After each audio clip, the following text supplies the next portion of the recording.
Picture this, one ball resting on the spot, one goalkeeper on the line, and you, standing over it with the whole world watching. This is the World Cup final. Score, and your name is remembered forever. Miss, and, well, you had better not think about that. It looks like a simple contest of skill, but hidden inside this one moment is one of the most uncomfortable truths about being human. This is about the hidden cost of not looking stupid, and what a single penalty kick reveals about every decision you make. So watch what a goalkeeper actually does.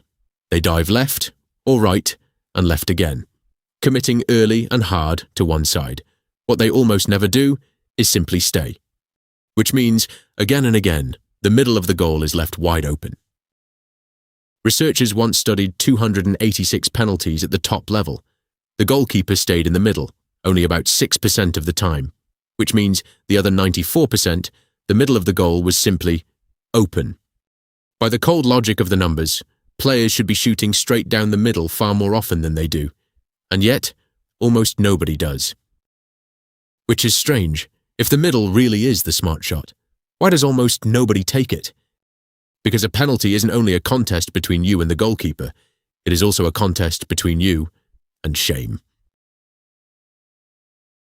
Picture two misses. First, you go for the corner. The keeper guesses right, throws himself across, and tips it away. The crowd groans, but in their heads, unlucky.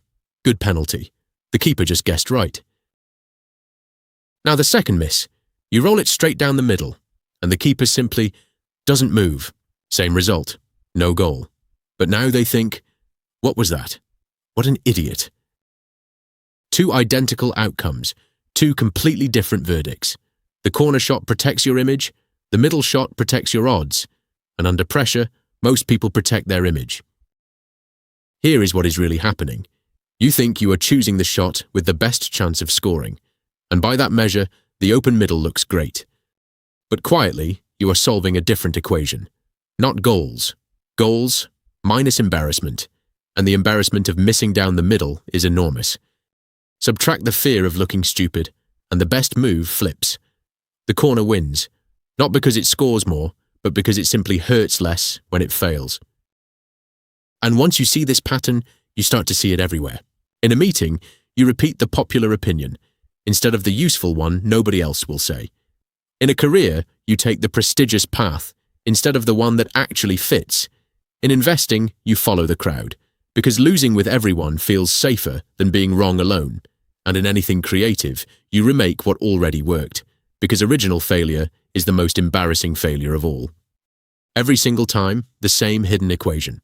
Not, what is the best move, but how will I look if this goes wrong? So here is the uncomfortable part. A lot of bad decisions are not caused by ignorance. We usually know the better move. They are caused by self-protection. The mature move is to pull apart two questions that feel like one. What gives me the best chance of success? And what protects me from embarrassment? Most people, most of the time, quietly answer the second one and tell themselves they answered the first. So the next time you're standing over your own version of this, the honest answer, the obvious idea, the shot everyone will laugh at if it misses, remember what the numbers quietly say. Sometimes the boldest move is not the spectacular one, curled into the top corner. Sometimes the boldest move is the simple one, straight down the middle, the one that only looks easy until everyone is watching. So take it, straight and true. Because courage is not just taking risks, it is choosing the right risk, even when the wrong one would make you look better. So be careful of any choice that feels safe, only because it gives you a better excuse when you fail.